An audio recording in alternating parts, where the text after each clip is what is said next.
한마디로 말해서 오늘은 협상력과 기본소득에 대해서 설파한 경제학자 필리페 판파레이스에 대해서 알아보겠습니다. 이완배 기자의 경제의 속살. 오늘은 라디셰프의 페테르부르크에서 모스크바로의 여행 소개해드리겠습니다. 정선태 교수의 오늘을 읽는 책. 네, 오늘은 지방자치선거 이후 향후 전국에 대해 말씀드리겠습니다. 김성애 보좌관의 답정너. 네, 오늘은 이재명 경기도지사의 언론관과 관련된 논란 그리고 수준 떨어지는 한국의 뉴스에 대해서 말씀드리겠습니다. 정상근 기자의 오늘 미디어. 김용민 브리핑. 잠시 후 시작합니다.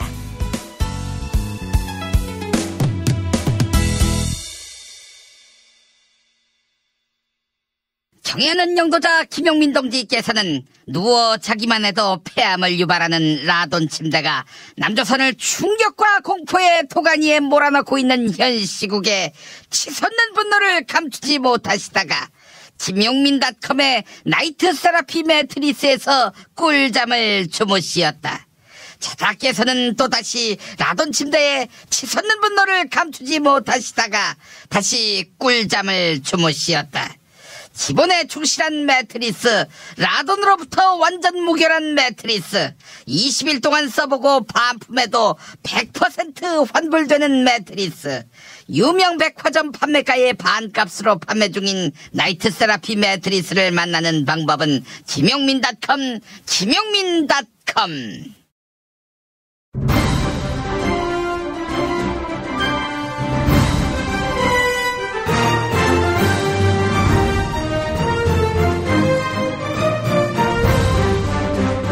김용민 브리핑.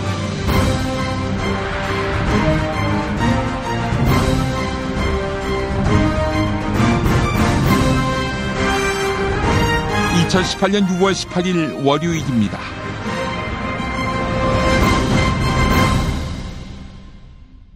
지난달 12일 지방선거와 재보선 한 달 남겨두고 올라온 김어준의 다스페이다 일부입니다.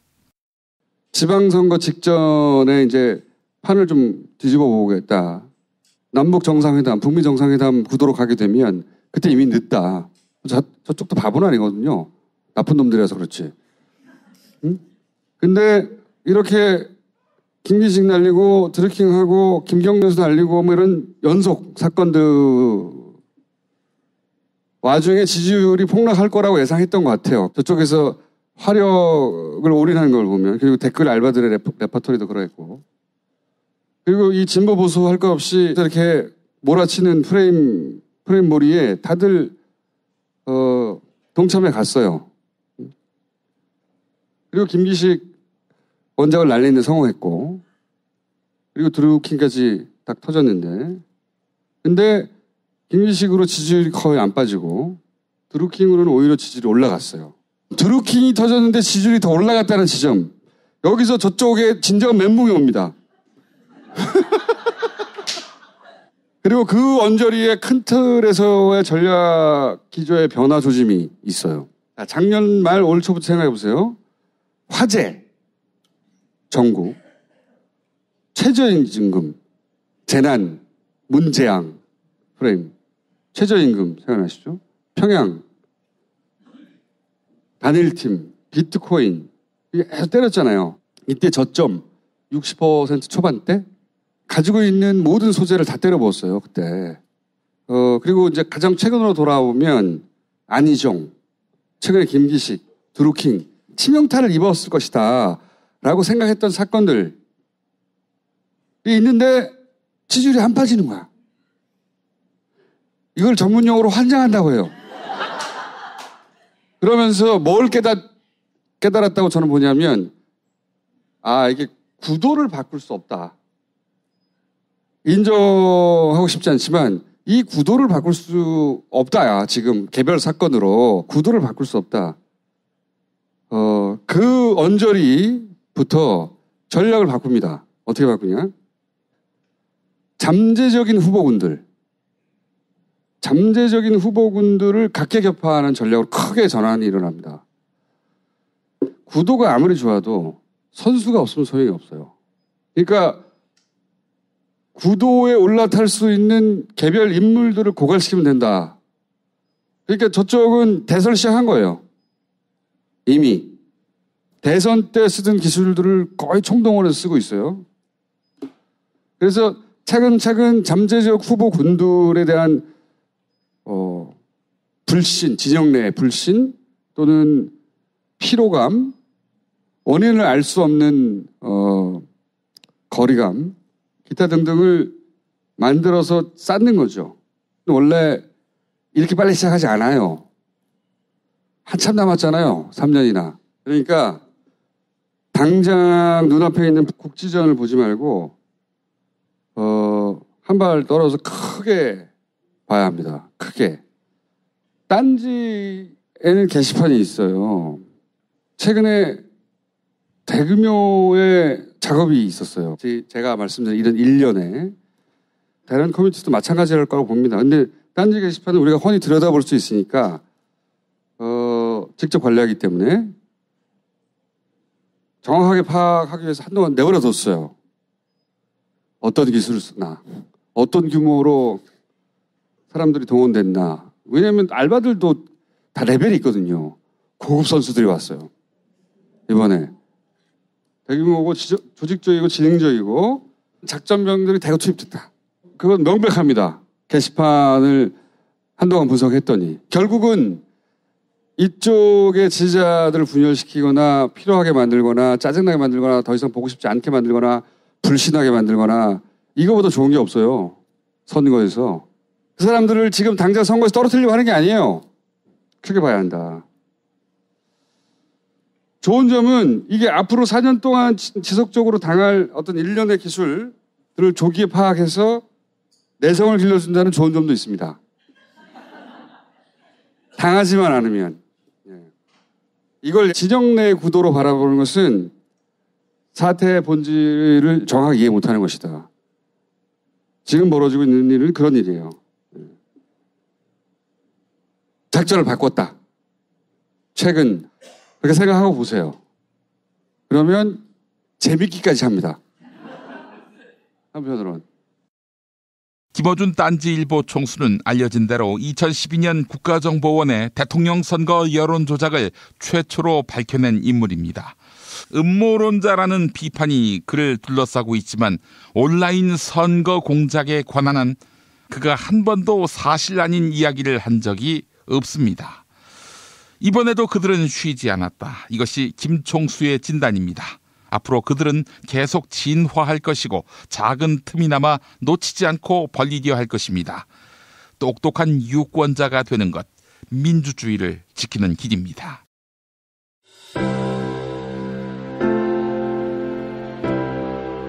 이전에 상상할 수도 없었던 새로운 국면이 조선 대지의 지축을 움직이고 있습니다. 이 민족의 역사가 제 궤도에 올라서서 달리게 시작한다고 하는 느낌이군요.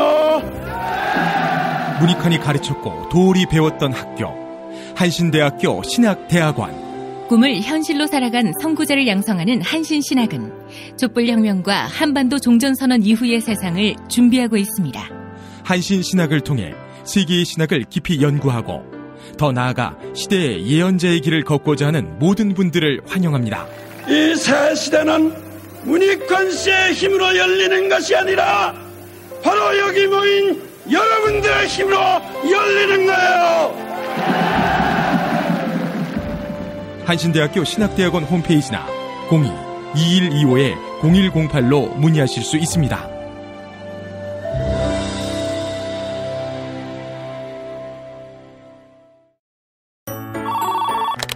중고차죠? 네.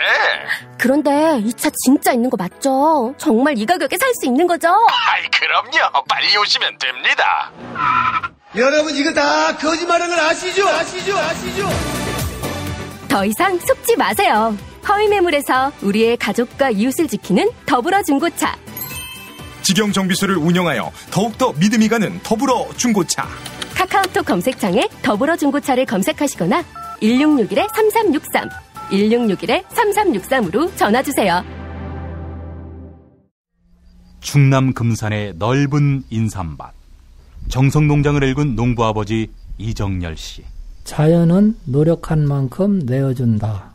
그 자연의 마음을 알기에 정성농장을 더불어 일구는 아들 이성규 씨도 아버지에게 배운 것처럼 정직하고 또 성실하게. 정성농장 홍삼은 인삼 재배부터 가공 판매까지 모두 책임지고 있습니다. 그래서 대한민국 1등 품질을 자부합니다. 검색창에 정성농장 홍삼을 검색해주세요. 정성농장 홍삼. 전화문의는 010-9754-6972.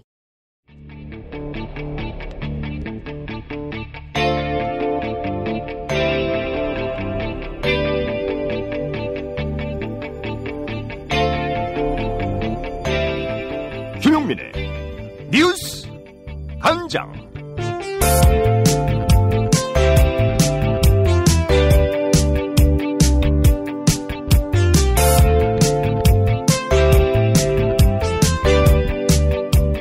더불어민주당 송철호 울산시장 당선인과 고 노무현 전 대통령 그리고 문재인 대통령의 인연이 세간의 화제입니다. 송철호 당선인은 1992년 이후 모두 8번의 선거에서 떨어지고 9년 만에 당선됐는데요. 송철호 당선인은 몇 번이나 선거를 그만두려 했지만 선배인 고 노무현 전 대통령과 후배인 문재인 대통령의 만류에 마음을 다잡았다. 이렇게 털어놓았습니다. TBS 라디오 김어준의 뉴스 공장에 출연한 더불어민주당 송철호 울산시장 당선인의 이야기 들어보시죠. 아마 노무현 대통령이 계셨으면 아마 해야 된다고 하셨을 거예요. 이거는 어떤 말씀을 하시냐면 그 대통령 재임 중에도 저 불러놓고 우리 내 대통령 재임 끝나고 나서 우리 떠나가자. 아이고 대통령이 지금 무슨 말씀을 하십니까 지금? 그동안 대통령이나 저나 그래 코가 깨지고 이제 대통령까지 하셨으면 이제 참 명예도 있고 이제 그만하셔도 안 되겠습니까? 무슨 소리 하냐? 우리가 지역주의를 극복했나? 그 지역주의 한도 극복된 게 없는데 우리가 대통령 뺏지 않았고 당신 저 국민고충처리위원장인데 그거 한번 해먹었다고 만족한다 이 말이야. 나가서 또 부딪혀갖고 이 지역주의 극복할 때까지 쌓아야지. 이렇게 말씀하시는데 참 정말 죽겠더라고요. 예. 대단한 분들이요. 그래서 제가 그때 대통령님한테 대통령 다음에 임기 마치고 나가시면 분명히 떨어집니다. 제가 그랬거든요. 그러니까 떨어지도 해야지. 떨어지는 대로 해야 전 세계인들한테 대한민국 민주 수준이 이거밖에 안 된다고. 그리고 해외 토픽이 나옵니다. 해외 토픽 나오면 도덕치 이러시더라고요. 그래서 이번에 떨어지시면 또 나오셨겠군요. 그럴 가능성이 많아요. 그럴 가능성이 많아요. 아니 근데 가족들은 고생 많으셨을 것 같은데 진짜 정치인들 가족들은 그러니까, 낙선 가족들 고생 제가 본 적 많거든요. 이거 할 말이 없죠. 할 말이 없는데 또 매번 또 그 명분을 얘기하고 눈물로 호소를 하는 거죠. 이거 이왕 내쳤는데 여기까지 왔는데 이제 와서 힘들고 그렇다고 힘들어서 못하겠다고 하면 지금까지 한 것이 다 말짱황 아니냐. 그러니까 한번 그냥 내지는 그냥 한번 더 난질러보자. 이런 식으로 진짜 무릎 꿇다시피 애들한테 사정하고 그러죠. 네. 그렇게 하고 이렇게 넘겨왔습니다. 이번에 당선되고 나서 가족들이 정말 기뻐했겠습니다. 그죠? 울고 먹고 난리가 났죠. 왜냐하면 26년간 떨어졌으니까. 예, 그렇죠. 다른 데는 여기는 안 될 거라고 생각이 십상인데. 그리고 참. 본인은 누가 가장 생각나셨습니까? 첫 번째로. 잘 생각나는 건 역시 노무현 대통령 생각나고 두 번째는 문재인 대통령 생각나더라고요. 사실은 지난 2011년경에는 저는 그만뒀거든요. 네. 집도 이사를 해버렸어요. 더 이상 안 한다고. 이사를? 몰래? 더 이상 찾아오지 말라고? 야야야. 이사 몰래 이사가. 몰래 이사. 그게 2011년인가? 그런데 더 이상 못 한다고. 더 이상 못 한다고. 지금 이사를 몰래 가셨는데. 근데 문재인 변호사가 찾더라고요. 이호철 소통해서. 이호철이가 찾아왔어요. 와가지고. 문재인 쪽에서 좀 뵙자고 한다고. 네. 그걸 만났더니, 형, 이사했다며. 이사했다고. 다시 이사 가소. 다시 이사 가소.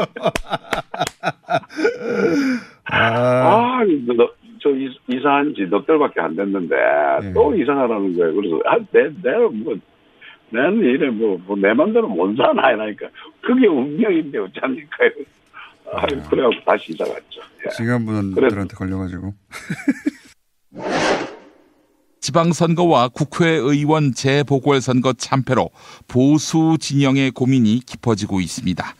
여러 정계 개편 방안이 거론되는 가운데 더불어민주당 이해찬 의원은 보수 정당이 살아남는 방법으로 세대 교체를 꼽았네요.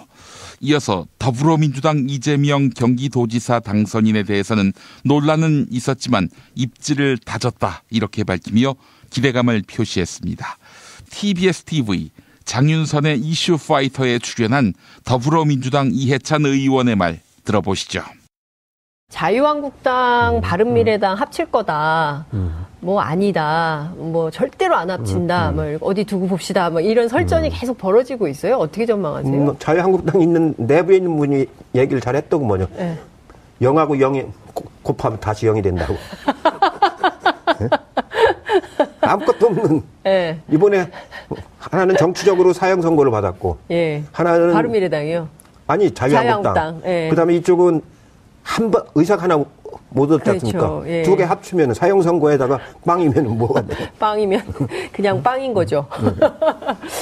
그런 시너지 효과가 없습니다. 네. 그러면 완전히 일종의 이제 토양을 새롭게 해서 정말 새로운 보수 정치를 해야 되는데 어떤 사람이 깃발을 들면 될까요? 지금 저도 이제 엊그저께 언론에서만 잠깐 봤는데 서울대 어떤 박무순 교수가 보수당을 살아남는 방법, 영국이라든가 유럽에서 그거는 세대 교체를 얘기하더라고요. 세대 교체. 머릿속을 바꿔야 되기 때문에 머릿속을 바꿔서 새로운 가치관을 가진 새로운 세대로 빨리 넘겨줘야 거기서 새살이 나온다. 이제 그런 취지로 말씀을 하시던데 저는 그게 맞다고 봐요. 한국의 보수 중진들이 굉장히 일욕심들이 많은 분들이라 물러날까요? 그러니까 그걸 하느냐 못하느냐에 따라서 가령 영국의 노동당도 계속 집권에 실패했을 때 그때 토니 블레어라든가 이 사람들을 중심으로 청년위원회를 만들었잖아요. 그 사람들이 청년위원회가 활동을 해가지고 나중에 집권을 했지 않습니까? 브런킷이라든가 토니 블레어라든가 이런 사람들이 그렇게 해서 한 세대를 교체를 했어요.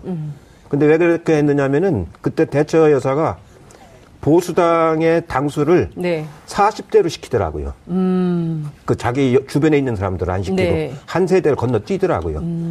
그렇게 건너뛰니까 노동당도 안 건너뛸 수가 없죠.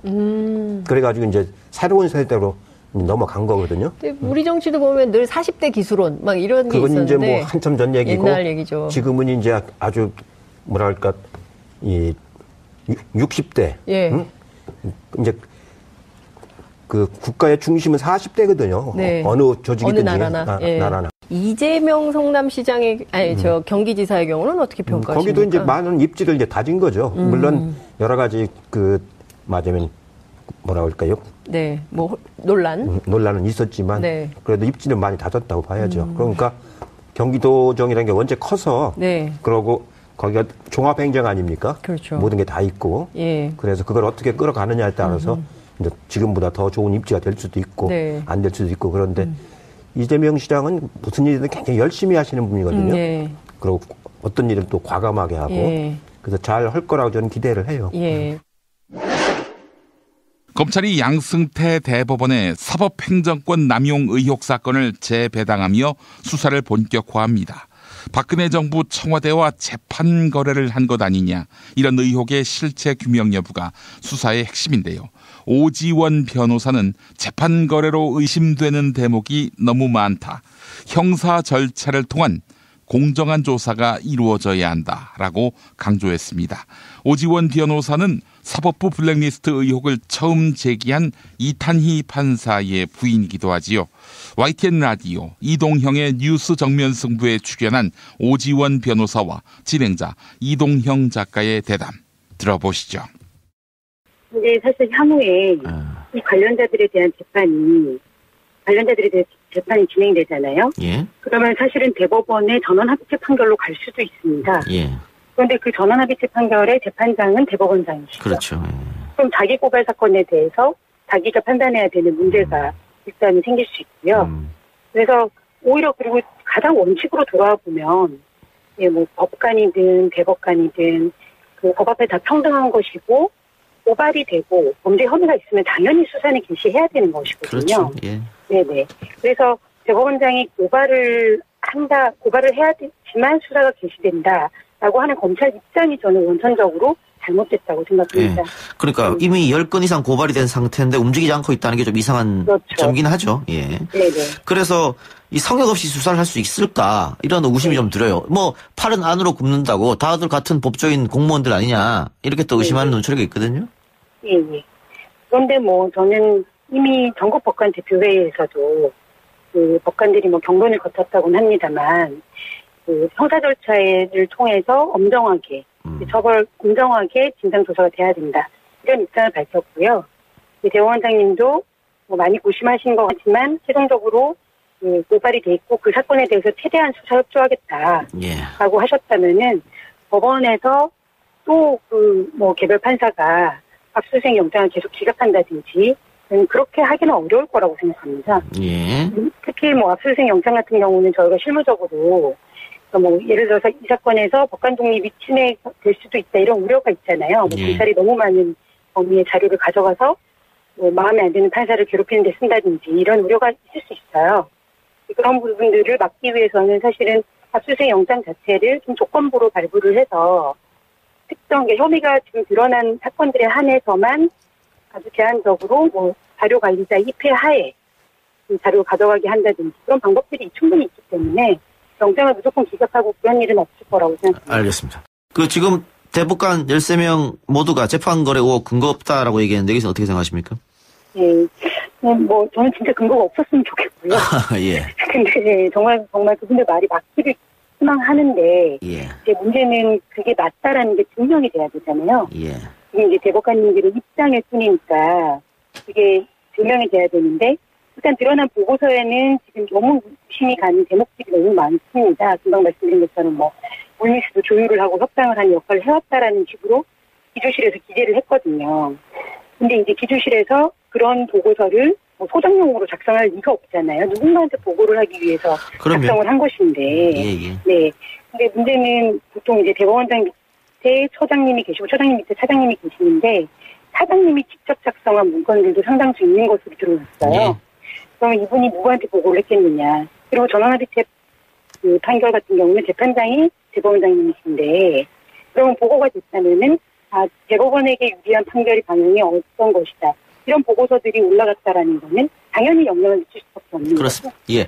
변호사님, 제가 궁금한 게 많습니다만 지금 전화 상태가 좋지 않아 가지고요. 네네. 예. 죄송합니다. 예. 마지막으로 하나만 좀 여쭙고 방송 마치겠습니다. 예. 지금 아까도 뭐 법원을 신뢰한다고 했었습니다만은 법원이 국민들이 대법원에 대해서 굉장히 신뢰가 떨어졌습니다. 이 신뢰를 회복할 방법은 이제 뭐가 있을 거라고 보십니까? 일단 저는 철저하게 정말 이 사건에 대한 진상이 규명돼야 된다고 생각하고요. 예. 결국 이 사건에 대해서 어떻게 처리하느냐가 앞으로 모든 형들이 결정할 것이라고 생각합니다. 예. 그래서 저는 아예 특별법을 만들고 그래서 특검하고 국민참여재판 그리고 당사자들에 대한 진실선고권 인정 이런 식의 어떤 적극적인 조치들을 행해줘야 된다고 생각을 하고요. 예. 그것을 오히려 대법원이 아주 적극 협조하고 오히려 이끌어나가는 모습을 보였을 때만 국민들이 다시 조금은 신뢰를 할 수 있다. 그런 나머지 사법정책에 대한 사법개혁 정책들이 많이 있습니다만 근본적으로는 이 부분이 가장 먼저 선행이 돼야 된다고 생각합니다.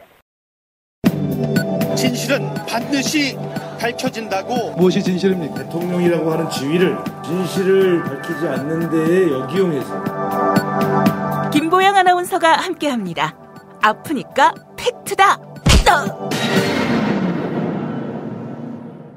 안녕하세요. 아프니까 팩트다 김보영입니다.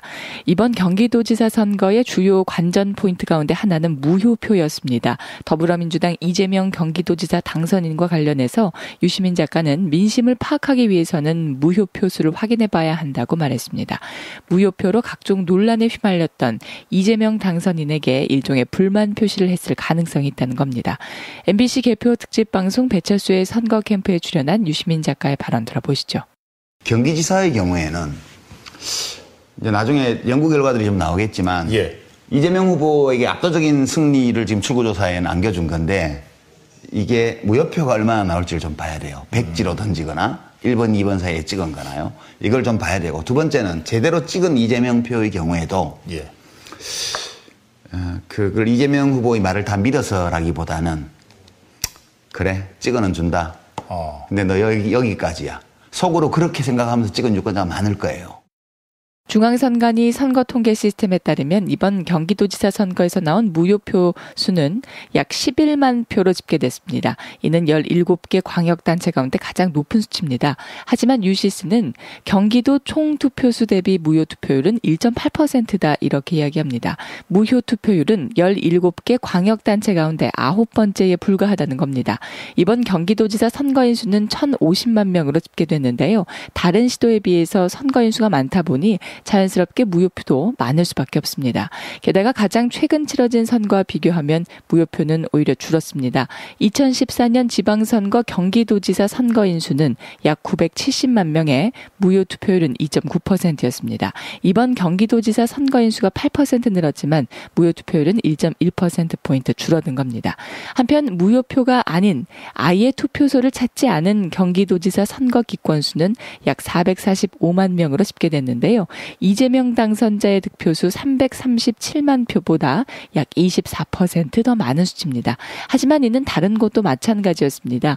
뉴시스에 따르면 17개 광역단체 가운데 당선자 득표수가 기권수보다 많은 지역은 광주시, 세종시, 강원도, 전라북도, 전라남도 이렇게 5곳에 불과합니다. 지금까지 아프니까 팩트다였습니다. 도보다리 정상회담 시간에 새싹당 콩차를 한 잔씩 드셨다면 얼마나 좋았을까. 평양냉면 후식으로 새싹당 콩차를 먹었으면 얼마나 좋았을까. 대한민국 평화를 응원합니다. 개가 짖어도 열차는 달리듯 살아생전 열차 타고 유럽여행 한번 다녀오고 싶습니다. 그렇게 좋은 시절 올 때까지 건강해야 합니다. 그때까지 함께 합시다. 시원하게 드시면 더욱 좋은 내 몸의 적폐청산 새싹당 콩차. 전창걸몰닷컴 전화문의 070-8635-1288. 운전자를 위한 꿀팁 7,000원 운전자 보험 카페. 알고 계세요? 교통사고가 나면 형사합의금, 벌금, 변호사 비용 이거 자동차 보험에서는 보장 못해요. 운전자 상해까지도 책임져드리는 7,000원 운전자 보험 카페. 버스, 택시, 트럭 등 영업용 차량 운전자를 위한 12,500원 운전자 보험 카페도 있습니다. 실손, 부모님 건강, 자녀 보험도 안내해드립니다. 02849-9730 연중 무휴라 언제든 02849-9730. 다이어트는 결국 먹는 게 문제다! 문제긴 하지. 매끼 식단 챙기기도 번거롭고 빼도 금세 다시 찌고. 아직도 몰라? 비타샵 다이어트를 해봐. 안 그래도 궁금했는데 어떻게 뺀 거야? 몇 개월 한 거야? 몸에는 안 나빠? 물어 뭐래. 비타샵 가봐. 같이 해. 1522-6648 혹은 비타샵을 검색해주세요.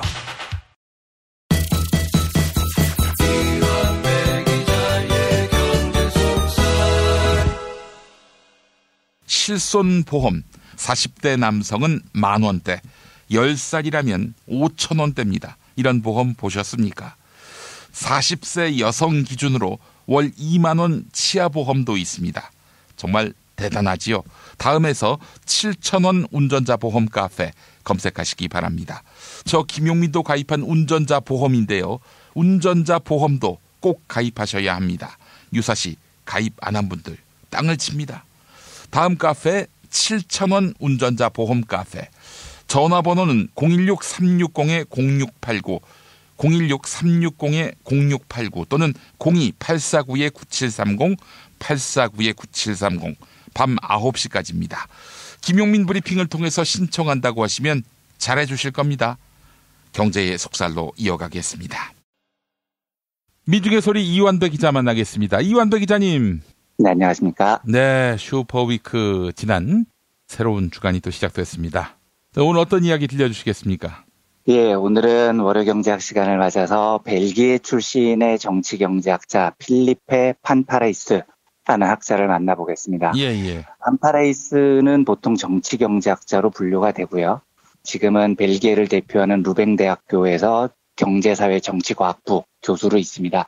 근데 이 학자가 공부를 해온 영역을 보면 되게 부러워요. 우리나라 경제학계에는 아예 이런 학풍이 없는데 판파레이스는 생루이 대학교에서 법학을 전공을 했고요. 루뱅 대학교에서는 정치경제학하고 언어학을 전공을 합니다. 그리고 빌레펠트 대학에서는 사회학을 공부를 하고요. 옥스퍼드 대학에서는 철학을 공부를 했습니다. 그러니까 섭렵한 학문이 법학, 정치학, 경제학, 언어학, 사회학, 철학 이렇게 나옵니다. 영미식 학풍을 고스란히 따라가는 한국 경제학계에서는 믿을 수 없는 경력이죠. 그러니까 경제학 교수 자리 하나 따라면 연락에 경제학만 공부를 해도 하나 자리가 날까 말까 한데 유럽의 학풍은 이런 면에서 굉장히 부럽습니다. 그리고 경제학이라는 게 사실은 사람이 사는 세상에 대한 학문이기 때문에 그렇죠. 당연히 철학, 사회학 이런 거와 연결이 돼 있어야 되고요.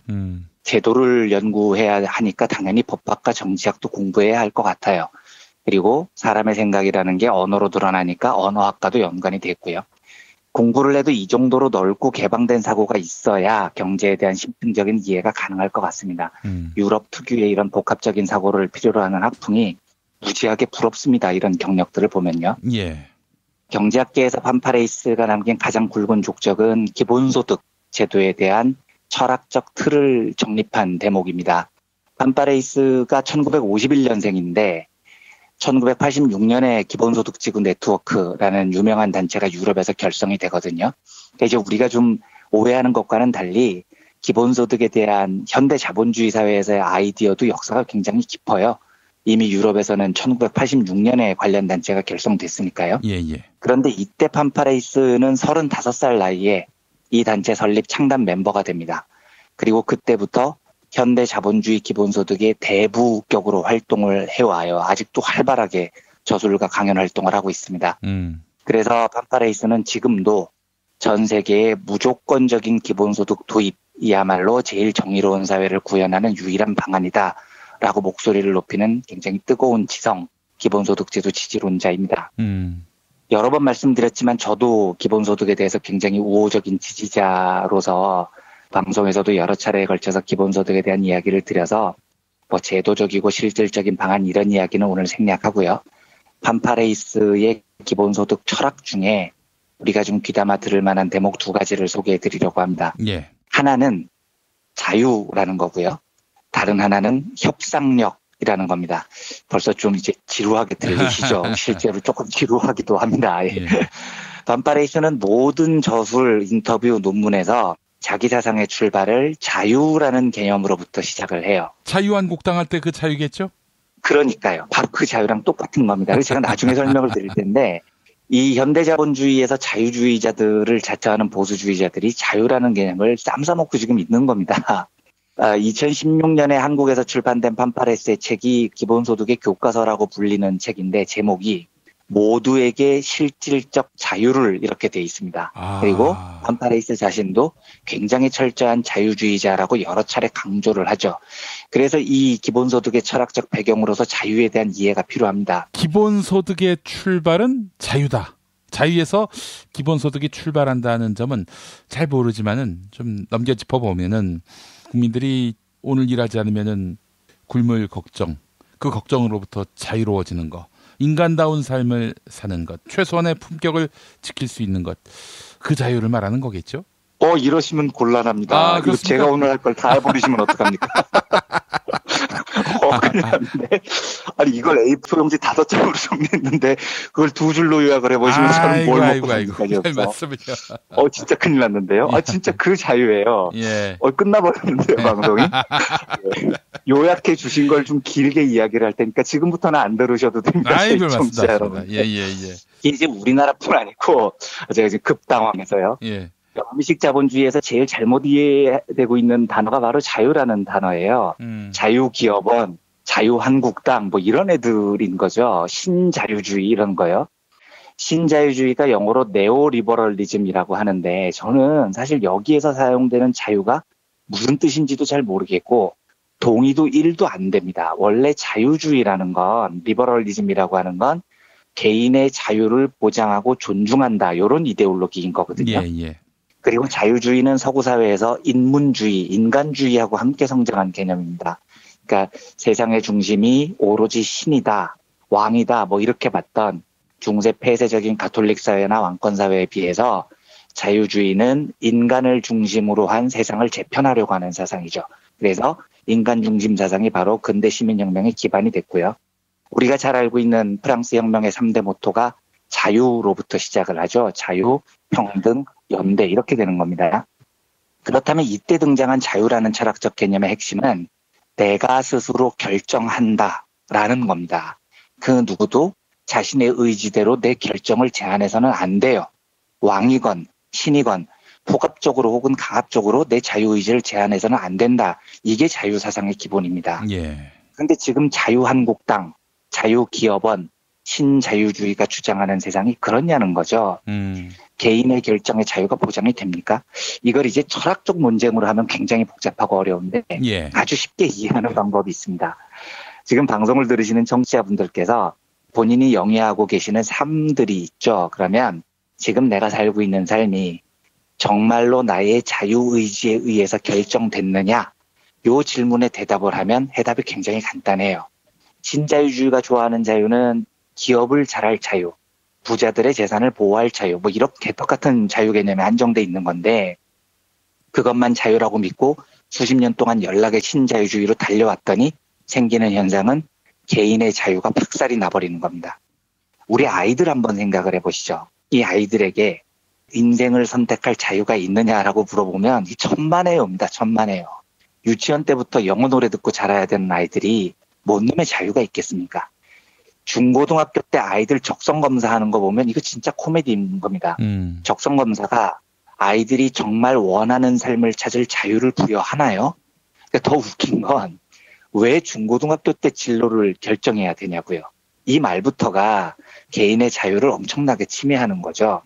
정말로 개인의 자유를 보장한다면 30대 때 결정해도 되고요. 40세 때 결정을 해도 되죠. 이래야 되는 건데 우리나라는 15살에 적성검사를 해서 인생을 결정을 해야 돼요. 이걸 자유라고 부르면 안 되는 겁니다. 지금 직장 다니시는 분들 한번 생각을 해보십시오. 지금 하시는 일이 본인의 자유의지에 의한 선택이었는지를요. 아마 아닌 분들 많을 겁니다. 그래서 만약에 지금 하는 일이 나의 적성에 맞지 않다 이러면 다른 직장을 선택할 자유가 있습니까? 이것도 없는 분들이 대부분이에요. 직장 때려치는 순간에 헬조선이 열리거든요. 가정주부분들이요. 그 인생이 지금 내가 정말로 자유롭게 선택한 인생의 결과인가 한번 물어보십시오. 만약에 그럴 수도 있는데 그렇다고 쳐도 인생 40쯤 살았는데 그러면 이제 인생의 절반 정도를 돌아온 거죠. 이때 갑자기 내가 하고 싶은 일이 생길 수 있습니다. 그러면 그 일을 할 자유가 있을까요? 없죠. 네, 없는 거죠. 이게 판파레이스가 말하는 자유입니다.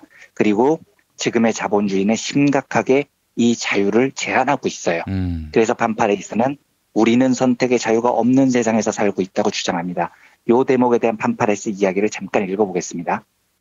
만일 내가 무일푼이라면 나는 실제로는 유람선 여행에 함께할 자유가 없다. 내가 굶어 죽는 것 이외에는 다른 대안이 없거나 혹은 형편없는 직업을 받아들이는 것 말고는 다른 대안이 없다면 나는 실제로는 그 직업을 거부할 자유가 없는 셈이다. 이렇게 얘기를 합니다. 정말 맞는 말이죠. 사실 지금 대부분 사람들의 삶은 자유로운 선택에 의한 삶이 아니라 그것을 거부할 자유가 없기 때문에 그렇게 살 뿐이라는 겁니다. 그래서 이제 반파레이스는 기본소득의 중요성을 이야기를 합니다. 좀 오해하기 쉬운 대목이 반파레이스가 주장하는 기본소득의 철학적 의미인데요. 그중에서 제가 제일 집중해서 읽은 대목은 협상력에 관한 겁니다. 반파레이스는 개인에게 진정한 자유를 주기 위해서 가장 중요한 대목이 협상력이라고 얘기를 해요. 예. 이게 오해가 있는 게 개인에게 자유를 주기 위해서 돈을 주자 이런 개념하고는 조금 다릅니다. 반파레이스가 제일 중요하게 생각하는 건 돈이 아니고 교섭력, 협상력이라는 겁니다. 학교 비정규직 노동자분들이요. 또는 하청업체에서 일하시는 노동자분들. 이분들에게 돈 몇 푼 쥐어줘서 약간 동정심에 기반한 도움을 주자 이게 아니고요. 근본적으로 반파레이스의 기본소득 철학은 이런 분들에게 그 직업을 거부할 권리를 주자라는 거예요. 어떻게? 그 삶을 포기를 해도 다른 삶을 영위할 수 있는 기반이 있으면 되는 거죠. 이게 바로 기본소득이 이야기하는 협상력이라는 겁니다. 내가 이 직업을 포기해도 죽지 않는다는 보장이 있으면 나는 내 삶을 설계할 수가 있어요. 그렇죠. 우리 청소년들이 30세나 40세까지 굶어 죽지 않는다는 보장이 있으면 자기의 삶을 충분히 고민하고 선택할 수 있는 자유가 있는 겁니다. 젊을 때 여러 가지 경험해 볼 시간을 주는 겁니다. 40대 직장인분들이요. 나 내 인생 반환점 돌기 전에 내가 하고 싶은 일을 한번 찾아보고 싶다. 이런 게 가능해지는 거죠. 예. 내 꿈이 뭔지 꿈을 한번 꿔보는 세상이 가능한 겁니다. 지금은 안 되죠. 하지만 그 꿈을 꿀 시간 동안 내 생명만 보장된다면 사람은 얼마든지 꿈을 꿀 수 있는 거니까요. 이게 바로 반파레이스가 주장하는 민중들에게 협상력을 부여하는 과정입니다. 더 중요한 건 협상력이 부여되면요. 지금 자본주의, 특히 우리나라 천박한 한국판 재벌자본주의에서 많이 생기는 현상인데 갑질 문화, 이거 싹 사라집니다. 갑질이 왜 가능하겠습니까? 을이 갑에게 꼼짝을 못하는 이유는 협상력이 없기 때문이죠. 갑이 시키면 대안이 없으니까 꿀른 겁니다. 그런데 누군가가 과도한 갑질을 한다? 나한테 다른 길을 선택할 선택의 여지가 있어요. 그러면 박차고 나올 수 있는 겁니다. 이러면 갑질을 못하죠. 당연히 서로를 존중하고 감사하는 문화가 만들어집니다. 이 반파레이스의 역사관이 참 특이한데 반파레이스는 자본주의의 300년 역사가 민중들로부터 이 교섭력을 박탈해오는 과정이었다. 이렇게 봐요. 자유주의라는 이름으로 민중들로부터 선택의 자유를 꺼내오는 거죠. 그래서 저는 자유기업원, 자유한국당 이런 애들이 자유 이야기하면 진짜 꼴 같지 않은 겁니다. 하지만 기본소득을 통해서 민중들에게 협상력을 부여하면 진정한 자유, 인간이 자신의 삶을 주체적으로 선택할 자유가 부여됩니다. 저는 그래서요. 자유 좋아하는 사람들은 도대체 뭐에서 자유를 느꼈다는 건지 이승만, 박정희, 전두환, 노태우, 김영삼, 이명박, 박근혜 때 무슨 자유를 누렸다는 건가. 그래서 당 간판을 자유라고 내세우고 다른 당, 경쟁당인 민주당에 비해서 무슨 자유를 그렇게 신장시켜서 국민들한테 우리는 자유를 지키는 그런 정치 세력이다라고 자랑하고 자임하는 건지 이해를 할 수가 없어요. 정말 이해가 안 되는 거죠. 그 꼴통 보수 기득권층에 붙어서 먹고 살기 위해서 사실은 자기들도 일도 자유가 없이 맨날 딸랑거리고 살아야 되는 애들인데 이렇게 얘기를 하는 거 보면 진짜 황당한 겁니다. 자유 박탈당이라고 이름을 붙여야 맞는 거죠, 사실은요. 예. 한 가지만 덧붙이고 이야기를 마치겠습니다. 이건 이제 반파레이스가 한국 사회에 던지는 묵직한 질문이라고 저는 받아들이는데요. 한국은 왜 소말리아보다 잘 사느냐? 사실 이 질문에 대해서는 경제학적으로 굉장히 다양하고 쉬운 분석이 가능할 겁니다. 산업 구조가 어떻고 노동력의 질이 어떻고 축적된 자본의 양이 어떻고 얼마든지 수치적으로 분석이 가능할 것 같아요. 근데 이렇게 질문을 하면 어떻습니까? 소말리아에 사는 바레 씨와 한국에 사는 이완배 씨를 비교를 해보는 겁니다. 예. 그러니까 이완배 씨는 왜 소말리아에 사는 바레 씨보다 더 잘 살까요? 이 질문에 쉽게 답할 수 있는 사람이 있습니까? 이게 진짜 깊이 생각해 볼 필요가 있는 문제입니다. 논리적으로 설명할 길이 없어요.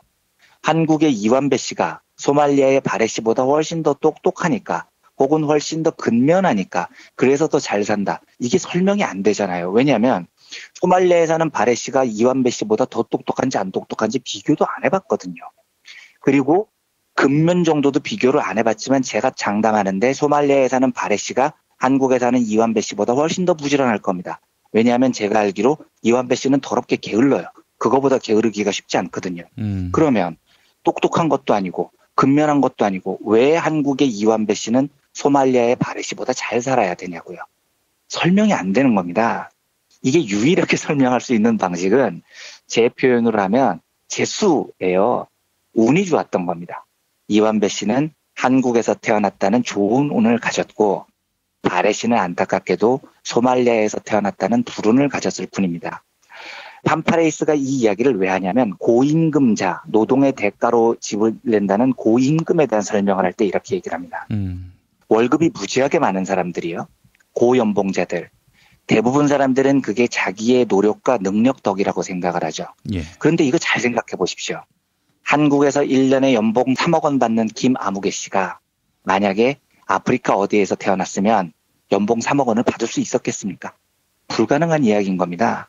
그러면 김아무개 씨가 받는 3억 원의 연봉은 사실 대부분 한국에서 태어났다는 운에 기인했다고 밖에는 설명을 할 수가 없어요. 이 대목에 대한 판파레이스의 주장을 읽어보겠습니다.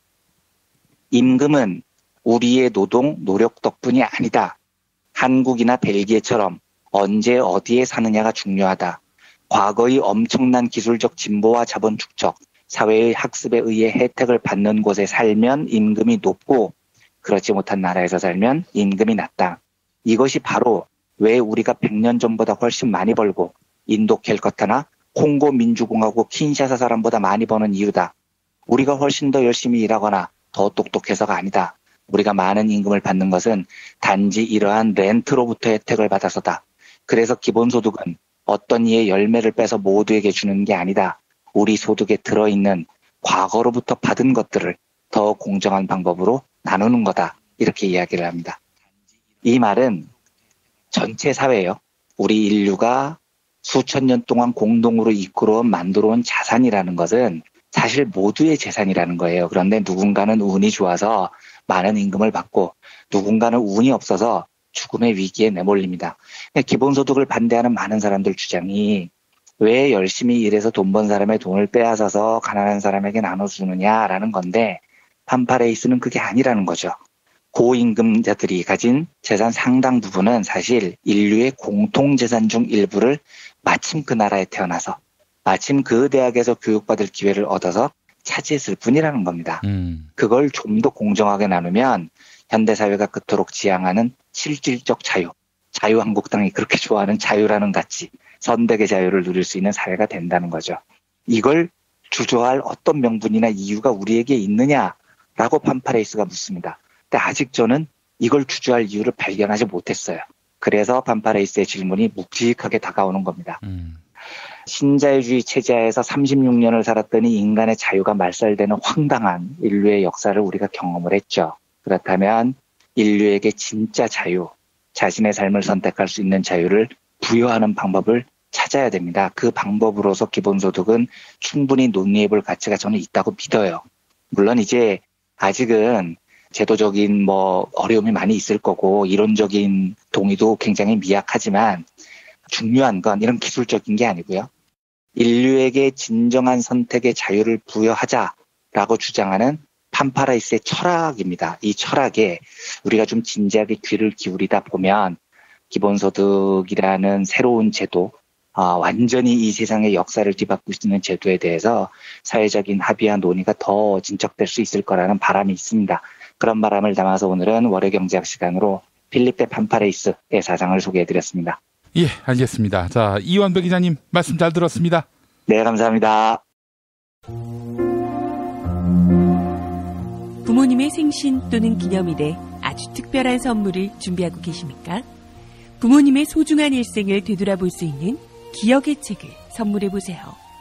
부모님의 어린 시절부터 젊은 시절 그리고 노년에 이르기까지 그 누구보다 치열하게 살아온 삶의 여정을 한눈에 모아볼 수 있도록 최고 100장까지 들어가는 사진첩과 더불어 기자들이 직접 인터뷰를 통해 작성하는 생애사까지 더해져 오직 부모님만을 주인공으로 하는 세상에 다시 없을 고품격 기억의 책을 10년 노하우로 특별 제작해드립니다.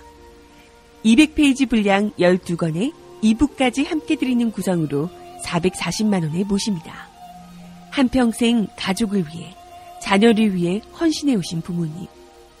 아주 오래 기억에 남을 뜻깊은 선물, 지금 신청해 보시죠. 평범한 사람들의 아주 특별한 기록.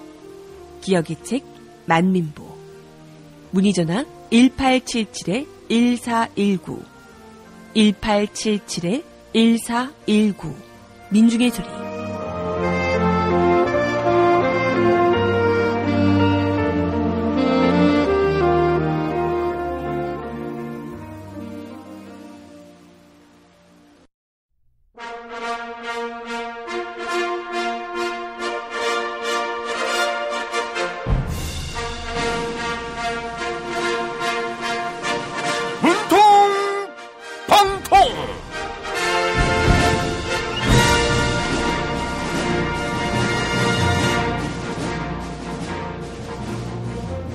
대통령 문재인입니다. 5월 취업자 수가 예상보다 조금 부진한 상황이었습니다. 그러나 불안한 형태의 일자리는 줄고 안정된 일자리는 늘고 있는 것으로 나타났는데요. 최근 일자리를 잃은 정치인이 있어 국민들의 안타까움을 자아내는 분이 계세요. 홍준표 전 자유한국당 대표의 편지 읽어볼게요. 문재인 대통령님, 홍준표입니다. 자유한국당이 지방선거 참패의 원인을 저의 막말이라고 주장합니다. 한국당 의원들이 무릎을 꿇고 대국민 사과를 하는 퍼포먼스를 벌였지만 국민들은 속지 않을 겁니다. 마지막으로 막말 한번 하겠습니다. 의원총회에 소리치에 들어와서 술주정 부리는 사람, 국비로 세계 일주가 꾸민 사람, 얼굴 하나로 소신 없이 정치 생명 연명하는 사람, 이런 사람들 속에서 내후 외환으로 1년을 보냈습니다. 가장 본질적인 혁신은 인적 청산입니다. 아이고, 홍준표 전 대표님 구구절절 옳은 말씀만 하십니다. 그런 자들 사이에서 대표직을 수행하느라 고생 많으셨습니다.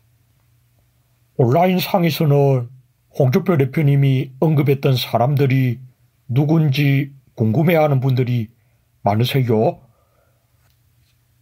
네? 그 자들을 모두 세탁기에 넣고 돌려야 한다고요? 홍 전 대표님은 이미 세탁기에 들어갔다 나왔다고요? 하하하하, 삼성 세탁기를 사용한다고 하셔서 화제가 되기도 했지요. 시민들 사이에서 홍준표 전 대표님의 후임으로 김진태 자유한국당 의원이 거론되고 있는데요. 자유한국당 초선 의원들은 세대 교체론을 펴고 있어요. 어떻게 생각하십니까? 네? 초선 의원이라고 해서 다 순수한 게 아니라고요? 이미지 좋은 초선으로 가장하지만 친박에 붙어서 앞잡이 노릇을 하는 사람이 있다고요? 홍준표 전 대표님은 정말 해안을 지니고 계십니다.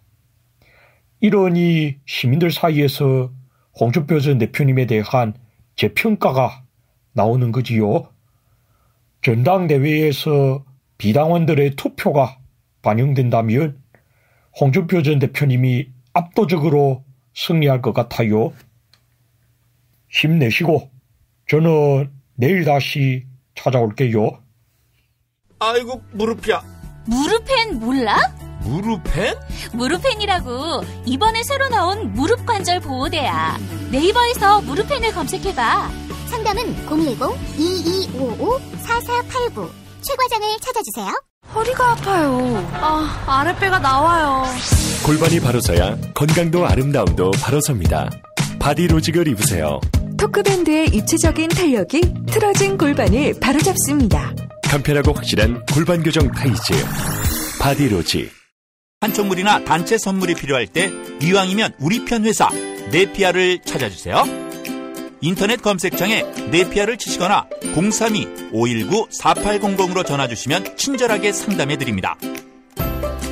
그런데 상품은 뭔가요? 네피아를 가서 고르세요. 3만 가지가 넘는 물품이 있어요. 탈모인가 예비 탈모 여러분, 저희 제품 꼭 쓰세요. 그 고통을 알기에 최대한 싸게 팝니다. 이제 탈모약 써도 괜찮다고요? 같이 쓰면 부작용 없이 2배 효과입니다. 이미 모발 이식했다고요? 그럼 더 싸게 오래 유지해야죠. 아직 젊고 두피도 반짝거리지 않는다면 100% 뿌리 깊은 샴푸 두피 영양제 1566-7871.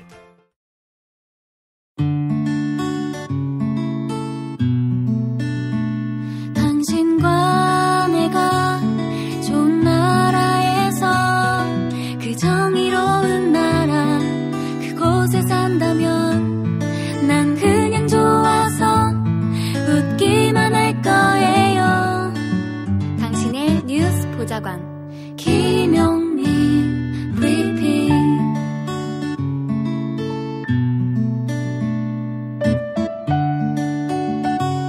대한민국 뉴스 브리핑의 선두주자 김용민 브리핑. 계속해서 김보영 아나운서가 오늘의 날씨를 전해드립니다.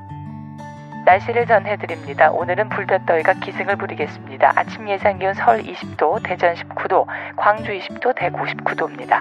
낮 기온 서울 30도, 춘천 31도, 전주 30도, 부산 26도를 나타내겠습니다. 전국의 미세먼지 농도는 좋음에서 보통 수준을 보이겠습니다. 한낮 동안 오존 농도가 크게 오를 것으로 보여서 주의가 필요합니다. 여기는 대한민국 브리핑 1번지 김용민 브리핑입니다.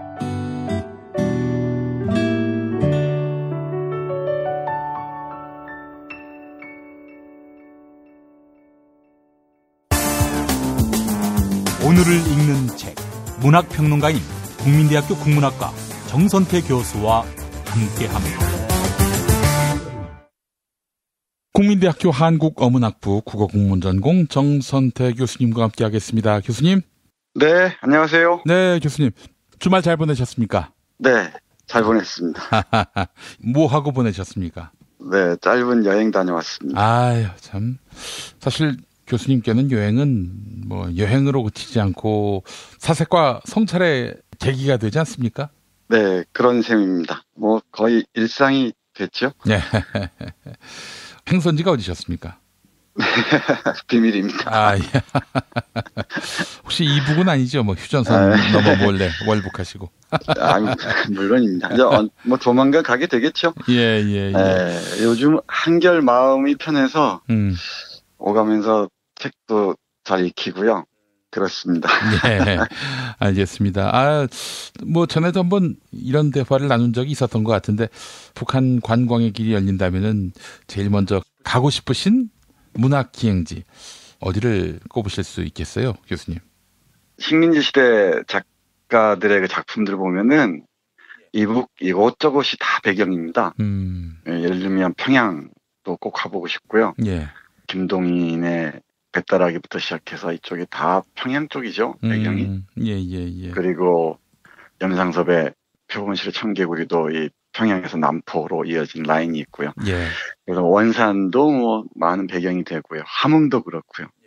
청진도 그렇습니다. 예. 뭐 가보고 싶은 곳이 너무 많습니다. 이 백석 씨의 배경이 됐던 그 정주, 그리고 뭐 묘향산, 팔원 이런 데도 가보고 싶고요. 네. 저는 그 영변의 약산 진달래. 예. 네. 영변을 한번 가보고 싶습니다. 네. 저도 가보고 싶습니다. 예. 여기가 이제 핵실험장으로 또 한데 쓰였었는데 영변의 약산이라는 산이 있겠죠? 네, 있다고 하죠. 예. 김소월의 진달래 꽃. 이 작품의 배경지인 이곳에 한번 가보고 싶고 또 사실 영변의 약산 진달래 꽃 외에는 딱히 뭐 북한 지명이 들어간 문학 작품을 아는 게 없어서 그냥 뭐 한번 안 적해봤습니다. 교수님. 네, 아주 많습니다. 예. 저는 기회 닿으면은 북한의 그 문학의 장소들 하나의 작품을 통해서 찾아가 보는 기회를 마련하도록 하겠습니다. 네, 그래서 그때는 뭐 2박 3일은 방송 쉬고 우리 애청자분들과 함께 북으로 문학 기행을 한번 가보도록 하겠습니다. 2박 3일 짧아요. 4박 5일. 한 4박 5일 알겠습니다. 한 주 쉬고. 예. 네. 알겠습니다. 자, 교수님 오늘 어떤 작품 소개해 주시겠습니까? 오늘은 마음의 여유도 많이 생긴 모양입니다. 예. 그래서 지금 러시아 월드컵이 열리고 있잖아요. 예. 그래서 이번 주에는 이 숨어 있는 그 러시아 문학 작품들, 아주 보석 같은 작품들 우리 청취자 여러분들께 소개해드리고 싶습니다. 네. 오늘 처음으로 고른 작품은 라디셰프라는 사람이 쓴 페테르부르크에서 모스크바로의 여행입니다. 아, 페테르부르크는 옛날에 레닌그라드 아니었습니까? 예, 레닌그라드였죠. 그리고 지금은 상트페테르부르크로 바뀌었죠. 아, 예. 페테르부르크란 이름은 러시아의 계몽 군주였죠. 뾰트르 대제가 이 페테르부르크를 신도시처럼 새로 만듭니다. 아. 거기에서 온 말이고요. 그러니까 서양으로 향하는 창구 같은 역할을 하죠. 그리고 모스크바는 러시아 전통이 고스란히 남아있는 그런 곳으로 유명합니다. 페테르부르크란 이름을 지우고 레닌그라드로 명명한 것은 러시아 혁명 이후였죠? 네, 그렇습니다. 예, 그건 결국에 이제 뾰트르 대제의 어떤 흔적을 지우기 위한 맥락이었는지도 궁금하네요. 네, 그렇게 이해할 수 있을 것 같습니다. 이제 짜르 체제를 전복하고 새로운 사회주의 이 국가를 수립했다는 사실을 도시에 새겨넣고자 했던 것 같습니다. 아, 예. 지금 그 상트페테르부르크에서도 월드컵 경기가 열리는 것 같은데요. 예. 만약에 이런 소설들과 함께 러시아 월드컵을 보시면은 훨씬 더 깊이가 있을 줄 압니다. 예. 라디셰프라는 사람은 좀 낯설 텐데요. 까람진이라는 사람과 함께 18세기 후반을 대표하는 러시아의 계몽적 지식인입니다. 우리로 얘기하면은 1780년에 연안 박지원이 열하의 황제 생일 축하 사절단을 갔었으니까 열하일기가 나왔던 시기하고 비슷합니다. 1790년에 이 책이 간행됐다고 하네요. 어허, 예. 또 열하일기가 그렇듯이 이것도 여행기고요. 또 열하일기가 서울에 출발해서 열하까지 가는 과정에서 만난 수많은 사람들 그리고 수많은 장소들, 풍경들을 통해서 조선의 현실들을 비판하고 권력층들을 아주 신랄하게 비난하고 그러지 않았습니까? 예. 이 소설이라 하기 딱히 좀 어려운데 제가 보기엔 철학적 기행문 뭐 이 정도 볼 수 있을 것 같습니다. 페테르부르크에서 모스크바로 쭉 마차 여행을 하면서 곳곳에서 만난 사람들의 얘기를 들으면서 러시아가 처한 상황들을 하나하나 비판합니다. 예. 이 책을 혁명의 예언가이자 선구자인 라디셰프가 쓴 러시아를 향한 거대한 고발장이라는 평가가 있네요. 그래서 이 핵심은 뭐냐면 시민들의 자기 노예화를 국가 유지의 근간으로 삼는 그 짜르 체제를 신랄하게 비판합니다. 아, 시민들을 노예로 만드는 짜르 체제. 왕정 국가에서는 당연히 시민들이 왕 아래에 있는 존재들 아닙니까? 네, 그렇기도 하고 여기는 시민이라고 할 수도 없죠. 그러니까 식민일 텐데 여기 핵심은 농노들을 염두에 두고 있는 것 같고요. 여기 중요한 개념인데 시민들의 자기 노예화를 통해서 지배 권력을 유지해 나간다는 거죠. 뭐 지금도 예외는 아닌 것 같습니다. 특히 부당한 지배자들이 보기에는 시민들이 스스로 노예가 되는 길을 택하기를 간절히 바라죠. 그런 방향으로 가기를 권장하기도 하고 또 보이게 또는 보이지 않게 이 노예화 프로젝트를 가동하는 경우가 많습니다. 그 노예 프로젝트의 두 축이 뭐냐면은 노예제도, 농노제도라고 하죠. 농노제도와 그 짜르를 중심으로 한 그 귀족들의 전제정치입니다. 그리고 검열 문제, 그리고 풍속 비판 등등. 아, 정말 재밌는 책이에요. 제가 강추한다 그러면 우리 청취자 여러분들 꼭 읽어주셨으면 좋겠는데 정말 강력하게 추천하는 바입니다. 여러분께 소개해드릴 구절들이 너무너무 많은데 몇 군데만 보겠습니다. 우리의 현실 맥락에서 봤을 때 의미가 있는 부분들 맛배기만 여러분들께 보여드리겠습니다.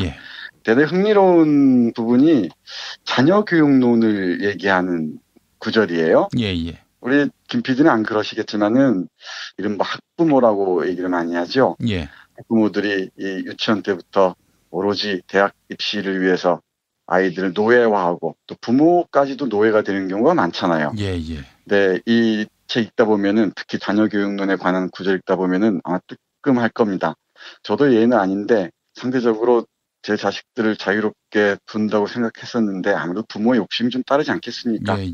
그런데 이 부모가 자식에게 과도한 애정을 베풀 때는 부모와 자식이 동시에 노예가 된다는 게 이 나드 셰프의 충고입니다. 그러니까 이제 내 자녀에게 이 분야의 소질을 키워주고 싶어서 이런저런 물심양면의 그런 지원을 하지만 자녀에게는 이게 도리어 부담스럽고 원치 않는 그런 억압의 어떤 기제가 될 수 있다는 거 아니겠어요? 네, 맞습니다.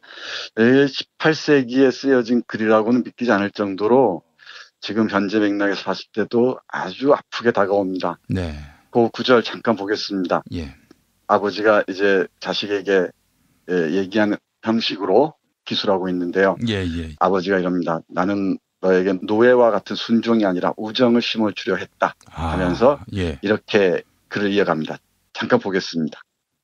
너희들을 낳았다고 해서 너희들이 나에게 어떤 의무도 없는 것처럼 너희들을 키워준 것에도 아무런 의무가 없다. 내가 손님을 대접하고 새들에게 먹이를 주며 내 손을 핥고 있는 강아지에게 먹이를 줄 때 이것이 그들을 위한 것이더냐. 즐거움, 기쁨 혹은 그로 인한 이익은 오직 나의 것이니라. 바로 이런 이유로 아이들을 기르는 것이다. 세상에 태어나자마자 너희들은 너희들이 살고 있는 사회의 시민이 되었다. 나의 의무는 너희들을 기르는 것이다. 왜냐하면 내가 너희들을 때에 이르게 죽게 놔둔다면 나는 살인자가 되기 때문이지. 만일 내가 보통 사람들보다 너희들을 더 잘 키웠다면 내 마음이 감정을 그대로 따랐기 때문이다.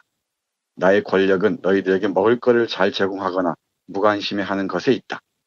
또 너희들을 하루하루 잘 지켜주는 것에 있다. 즉 너희들을 살리고 죽이는 것은 내 손에 달렸지. 이것이 너희들의 지금까지 살아있는 것에 대해 나에게 어떤 빚도 없다는 명확한 증거이라. 만약 나의 무관심 때문에 너희들이 죽었다면 법의 복수는 나를 쫓지 않았을 거야. 이렇게 쭉 이어지는데 핵심은 뭐냐면은 성인이 될 때까지는 먹여주긴 한다는 얘기죠. 그리고 그게 부모로서 기쁨이긴 하다는 얘기죠. 근데 절대 아이에게 뭔가를 기대하지 말아야 한다는 얘기입니다. 무관심을 강조합니다. 저는 이걸 전략적, 전술적 무관심 이렇게 표현을 하는데 아이들에게 과도한 관심이 오히려 그 자녀들을 괴롭히고 또 그게 강박이 돼서 비뚤어진 방향으로 나가게 하는 경향이 있잖아요. 그러면서 그런 생각하시면은 이 책에서 얘기하는 그 자녀 교육론이 우리에게 던지는 메시지가 좀 더 분명해지지 않을까 싶습니다. 관련해서 조금만 더 보면 이렇습니다. 아이들에 대한 부모들의 권력이 아무 근거 없음을 주장하는 그의 견해는 나에게 이견의 여지가 없는 것처럼 보인다. 잘 구성된 사회에서는 젊은이들이 경험과 연륜을 존경하지만 그렇다고 부권이 무제한적일 이유는 전혀 없기 때문이다. 아버지와 아들 사이의 결합이 사랑의 감정에 기반하지 않는다면 그것은 당연히 경고하지 않으며 모든 법적인 조치를 취해도 마찬가지일 것이다. 만일 아버지가 자신의 아들을 노예 취급하고 법률에서 권위의 원천을 찾는다면 그리고 아들은 상속받기 위해서만 아버지를 존경한다면 그런 사회에서 어떤 행복을 기대할 수 있을까? 아이고 오늘날 재벌 가문의 사례를 여실히 보여주고 있네요. 18세기 사람이. 네, 맞습니다. 정확합니다. 한 문장 더 있습니다. 그것은 점점 늘어가는 수많은 노예 하나를 더 보태는 것이거나 품속에 있는 뱀일 뿐이다. 그러니까 자식을 그렇게 키우면은 노예를 키우는 것이고 그건 품속에 뱀 하나를 키우는 것과 다르지 않다는 겁니다. 놀랍죠? 좀 손쉬운 사례로 자녀 교육론의 일부를 소개해드렸는데 이뿐만이 아닙니다. 예를 들면은 그 빈부격차라는 게 몰고 올 파국들을 기술한 부분들도 놀랍습니다. 관련 구절 읽어드리겠습니다. 매년 1000수백 이상의 곡식이 생산된다고 한들 그것을 생산하는 사람들이 거친 박고랑을 매는 소 취급을 받는다면 그것이 국가에 무슨 소용이란 말인가? 그것이 아니라면 우리의 창고는 곡식으로 가득 차 있지만 사람들의 배는 비어있는 것이 시민들의 행복이라고 생각한단 말인가? 수천의 사람이 아니라 한 사람이 정부를 숭상하기 때문인가? 피를 빨아먹는 이 박쥐의 부는 제 것이 아니다. 그것은 도둑질로 번 것이어서 법의 심판을 받아야만 한다. 그래도 여전히 이 교살자의 비대한 밭을 보면서 농업의 성공 사례라고 지켜세우는 이들이 있다. 그래서 당신들은 선한 사람이라 불리길 바라며 공공선의 수호자라는 이름을 달고 있다. 네, 이렇게 얘기합니다. 핵심은 그렇습니다. 생산량이 아무리 늘어나도 그 부가 고르게 분배되지 않고 몇몇이 그걸 독점해버린다면은 그건 피를 빨아먹는 박쥐의 부에 다르지 않다는 겁니다. 그리고 그건 도둑질로 번 것이어서 법의 심판을 받아야 한다는 것이죠. 생산성의 향상을 무슨 농업의 성공 사례니 뭐니 하는 건 얼토당토하는 얘기라는 겁니다. 그러니까 농노를 수탈하는, 착취하는 방식으로 농업 생산량이 느는 것은 기만이라는 겁니다. 이게 그 사회 불안을 가중시킨다고 진단하고 있습니다. 예. 일부만 읽어드렸는데 전체를 보시면은 훨씬 더 흥미롭게 여러분들이 읽으실 수 있을 것 같습니다. 예. 또 오늘날의 맥락과 관련지어서 한 구절 꼭 여러분들께 읽어드리고 싶은 구절이 있습니다. 예. 요즘에 대법원장의 재판 거래가 있지 않습니까? 예. 저는 다른 시간을 내서 꼭 한번 짚고 싶은데 어떻게 검찰 수사가 이어질지 모르겠지만 여기서 마찬가지입니다. 어느 재판관이 있었습니다. 이건 저자인 나드셰프의 경험을 그대로 보여주는 것 같은데요. 예. 이 재판관은 비교적 양심적이었던 것 같습니다.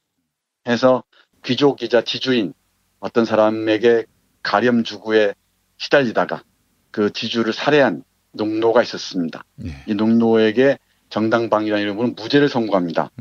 그러니까 그 주위에 있던 재판관들이 이 양심적인 재판관을 가만두지 않는 거죠. 아주 비열한 눈빛으로 바라보고 권력에 추종하는, 맹종하는 모습들을 보여줍니다. 그래서 이 양심적인 법관의 고뇌를 얘기하고 있는 부분 함께 보겠습니다. 예. 직무를 수행하면서 나는 이성적인 만족과 풍성한 결실을 차지를 했었다네. 하지만 그 반대로 쓴맛과 가시밭길만을 보았어. 지금은 그 일에 진절머리가 나서 선의로 일할 힘이 없어졌고 탐욕스러운 짐승 같은 놈에게 그 자리를 넘겨주었다네. 짧은 시간 동안 그는 미제 사건들을 재빨리 처리해버림으로써 칭송을 받았지. 그리고 나는 군뱅이가 되어버렸고 그들은 나를 종종 뇌물도 받는 사람이라고 생각했던 모양이야. 왜냐하면 나는 자신의 의지와는 관계없이 범죄에 빠져버린 불행한 사람들의 운명을 서둘러 질곡으로 몰아넣지 않았기 때문이지. 내가 문관으로 오기 전에 나는 인간적인 지휘관이라는 아참 섞인 별명을 가지고 있었다네. 한데 내가 그토록 자랑스러워하던 바로 그 자질이 지금은 심약하고 막대먹은 방종으로 여기더군. 나는 내 판결이 말끔하다는 이유로 웃음거리가 되는 것을 목도했네. 그리고 판결들이 아무런 효력을 갖지 못한 채 방치되는 것도 보았다네. 진짜 악당들과 사회에 해악이 되는 구성원들 석방시키기 위해 혹은 조작된 범죄에 재산과 명예, 삶의 박탈이라는 형벌을 내리기 위해 애쓰는 나의 상관을 경멸적으로 바라보았어. 나는 악당들을 법에 관계없이 석방하거나 죄 없는 자를 기소하는데 나를 끌어들이려고 나의 동료들을 이용하였네. 게다가 종종 내가 최선을 다한 판결이 공기 중에 연기처럼 사라져버린 것을 목격했다네. 내 동료들은 추악한 순종에 대한 보상으로 명예를 얻었네. 그들에게 그것은 번쩍일 만큼 매력적이었는지 몰라도 내가 보기엔 빛바랜 명예에 불과했다네. 아하, 이렇게 이어집니다. 예.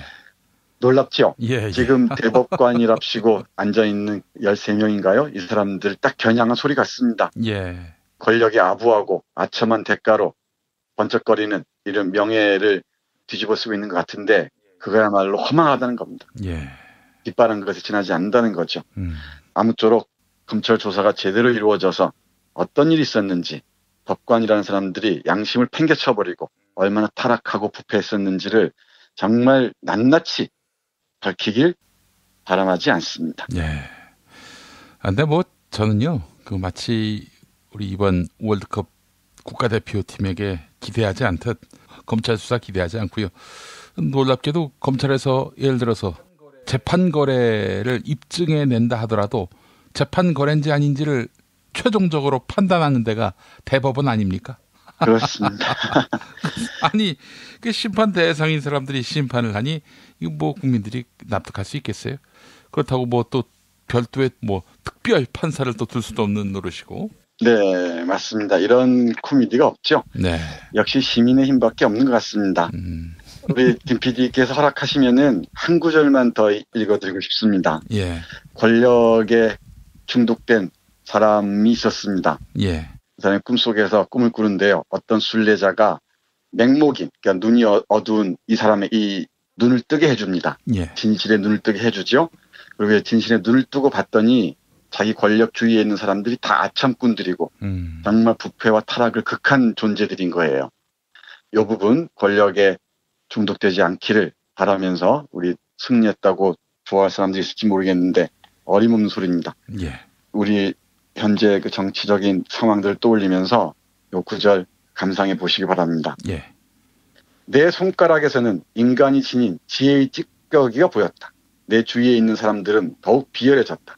그들의 내면은 탐욕의 어두운 불길로 온통 시커매졌다. 그들은 나에게 그리고 서로에게 탐욕과 질투, 욕심과 증오로 가득한 찡그러진 시선을 던지고 있었다. 정복을 위해 파견된 나의 최고 사령관은 쾌락과 사치에 빠져 있었다. 군대의 지휘계통은 존재하지 않았다. 나의 병사들은 가축보다 못했다. 자신들의 건강은 물론 보급에도 어떠한 열의도 보여주지 않았다. 그들의 목숨은 누구도 책임지지 않았다. 그들은 정해진 보수조차 받지 못했는데 그 돈은 쓸데없는 허세에 쓰였다. 신병의 절반 이상이 지휘관의 무관심 또는 불필요하고 시도 때도 없는 군기 단속 때문에 죽었다. 예비군을 유지하기 위해 책정된 금액은 오락 담당관의 손아귀에서 유용되었다. 군대의 존엄을 상징하는 훈장은 용맹함이 아니라 비굴한 노예 근성에 따라 수여되었다. 나는 나의 호의로 최고 훈장을 받았던 모든 사람들이 저명하다고 말하는 사령관 한 명이 내 앞에 서 있는 것을 보았다. 그의 탁월한 업적이란 것이 실은 그가 자기 직속 상관의 탐욕을 채워주는데 유능했기 때문이라는 것을 이제 명확히 알게 되었다. 더구나 그에게는 자신의 용감함을 보여줄 기회조차 없었다. 그는 멀리서라도 적을 본 적이 없기 때문이다. 나는 이런 군인들로부터 새로운 월계관을 기다렸던 것이다. 나는 눈앞에 펼쳐진 수천 가지 재난으로부터 눈을 돌렸다. 네, 다시 놀랍죠. 예. 뛰어난 지도자라면은 이런 순례자가 던지는 그 진실의 그 핵심에 진입해야 할 것이라고 생각합니다. 주변에서 온갖 아첨으로 이해관계를 끌어내고자 하는 그 자들에게 속아 넘어가지 말아야겠죠. 예, 예. 뿐만 아니고 뭐 아메리카의 선교사들 비판, 인디언 학살 문제, 그리고 알렉산드로스의 그 지배가 얼마나 폭력적이었는지 등등 정말로 흥미진진합니다. 우리 책 읽기 좋아하시는 청취자 여러분들 꼭 이 라디 셰프의 베테르부르크에서 모스크바로 여행 월드컵 기간 동안에 한번 꼭 읽어주시기 바랍니다. 예, 예, 알겠습니다. 아이고, 한 번도 안 가봤지만 페테르부르크에서 모스크바로 가는 기차에 오른 것 같습니다. 네, 그 여기 도시들을 쭉 지나거든요. 그러니까 이 큰 지도책 하나 펼쳐놓고 보시면 더 흥미로울 것 같습니다. 한 700km 정도 거리인 거 보니까 이게 신의주에서 부산 정도 거리가 아니겠는가 뭐 이 정도 생각이 되고요. 얼추 이렇게 되겠죠. 추산하자면 그런 것 같은데 뭐 열차로는 한 9시간 거리라고 합니다. 네, 이때 마차로 갔으니까 또 언젠가는 기차로 페테르부르크에서 모스크바까지 갈 날도 오겠죠. 그럼요. 네. 알겠습니다. 페테르부르크 지나면 이제 복지 천국으로 불리는 북유럽 3개국, 뭐 핀란드, 스웨덴, 노르웨이로 가는 길목이 또 그 도시죠. 예, 알겠습니다. 정선태 교수님 오늘 말씀 잘 들었습니다. 네, 고맙습니다.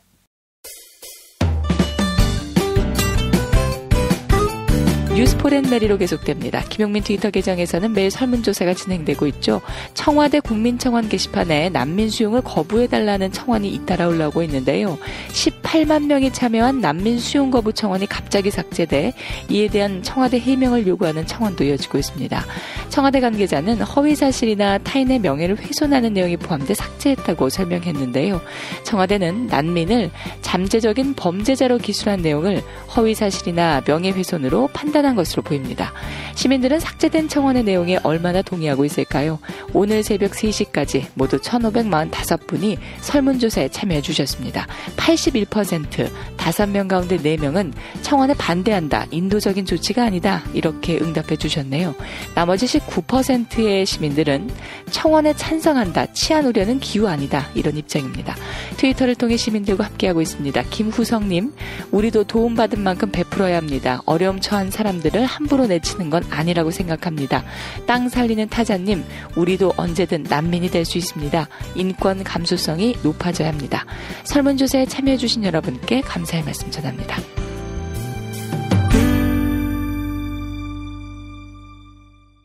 탄핵 때문에 뭐 이야기를 전달을 하려고 해도 길을 막고 듣질 않아요. 해족 수준으로 쪼그라든 한국 보수. 회생의 길은 과연 있을까? 변화된 정치 환경, 갈 길 잃은 보수에게 새로운 희망을 제시한다. 애국 보수의 화려한 부활과 집권을 위한 본격 가이드, 김용민의 신간, 보수를 지켜라.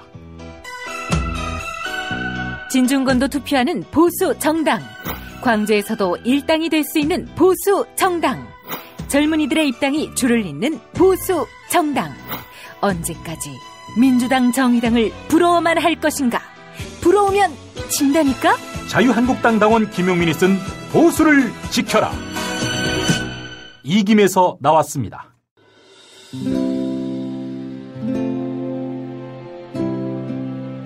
그러니까 목사님은 우리 남북 관계에 있어서도 큰 정기를 마련해 주셨습니다. 늦봄 문익환 목사 탄생 100주년. 민주화와 통일운동을 위해 11년 4개월간 옥고를 마다하지 않은 행동하는 양심. 오늘 우리가 누리고 있는 이 민주주의 또 문익환 목사님 덕분이 아주 큽니다. 그가 24년 동안 살았던 서울 강북구 인수복로 통일의 집이 6월 1일 문익환 통일의 집 박물관으로 거듭납니다. 사람들이 이렇게 항상 북적북적 이렇게 했던 공간이라 아버지한테만 아니라 우리 모두들한테 굉장히 큰 의미가 있는 통일의 역사를 기억하며 통일의 길을 모색하는 문익환 통일의 집 박물관 기념사업 추진위원으로 함께해 주시겠습니까? 이건 단지 어떤 유가족들의 유산이 아니라 우리 시대가 가지고 있는 유산이기 때문에 자세한 안내는 포털 사이트에서 문익환 통일의 집을 입력해 주세요.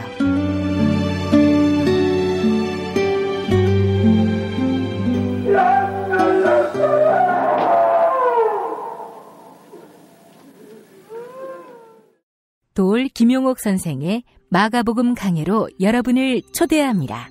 이 마가복음이라는 게 대단히 중요합니다.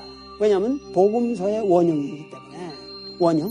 매주 일요일 아침 11시 서울 서대문구 충정로 20 서울 지하철 충정로역 9번 출구 앞에 있는 벙커원에서 도울과 만나세요. 율법을 믿으시겠다고? 신약이 율법의 완성이라고? 얼어빠질 그따위 기독교 내 입 앞에서 제발 입도 뻥끗하지 좀 말아요. 그런 소리는. 벙커원 교회 일요일 예배를 겸하는 이 자리. 도울이 진리와 생명이었던 예수를 원형 그대로 복원합니다. 그 십자가를 과감하게 걸머지고 돌아가신 예수를 말하지 아니하고 믿으면 너는 금방 축복받을 일만 남았다. 이게 한국 목사들 99%의 거짓말 설교예요. 도울의 마가복음 설교는 따로 녹화 녹음되지 않으며 현장에서만 만나실 수 있습니다. 뉴스 기능력 평가 정답 맞히신 분들 소개합니다. 지난주 문제는 페미니즘을 따르거나 주장하는 사람을 뜻하는 말 무엇인지 맞히는 거였죠. 정답은 페미니스트입니다. 정답자 엔드유니크님, 부산도 이제 색깔이 완전히 바뀌었네요. 여행은 투어이브님, 상식적인 셉이님, 짬보님, 이젠 구미에서 박정희 기념사업에 소중한 세금을 낭비하는 일은 없겠죠. 새 시대를 열어라님, 자유한국당은 더 실기하지 말고 김용민 PD님을 하루빨리 모셔가시기를 바랍니다. 클로징 사연 당첨자는 취조 반장님입니다. 게시판에 이메일 적어주시면 올인원 향수비누 헤이브로 올인원 파워바를 보내드립니다. 김누리 중앙대 교수의 한겨레 칼럼 대전환의 시대 사회개혁의 조건 일부입니다. 이번 지방선거는 대전환의 증거다. 단순한 정치 지형의 변화가 아니라 거대한 패러다임의 전환이다. 지난 70년 동안 한국 사회를 지배해온 구질서가 무너졌고 구세력이 수명을 다했으며 구시대가 끝났음을 뜻하는 것이다. 국내 언론은 정치적 성향과 무관하게 한 목소리로 이번 선거에 대해 보수의 참패, 진보의 압승이라고 보도했다. 잘못된 평가다.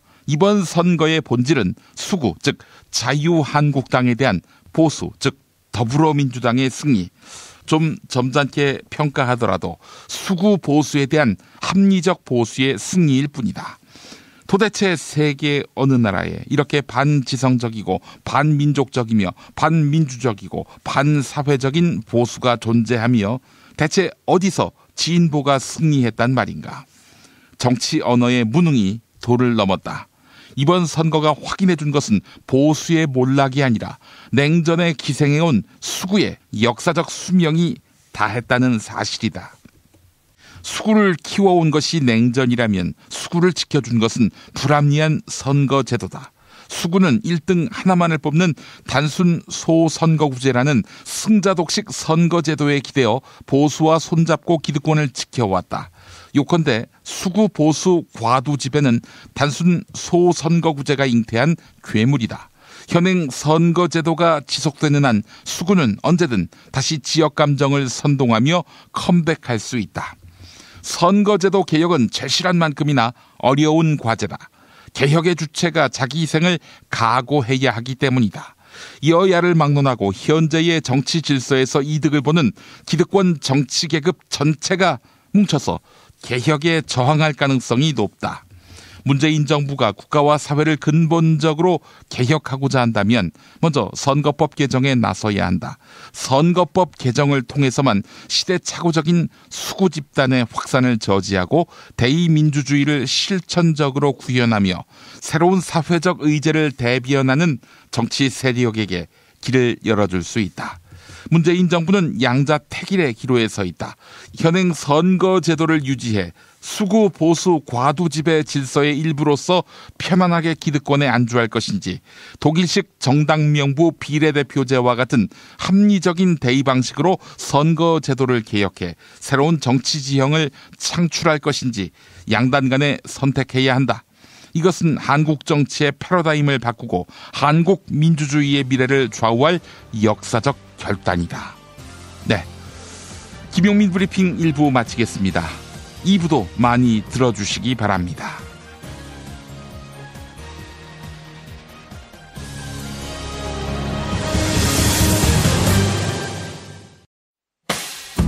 김용민 브리핑과 함께한 시간 어떠셨어요?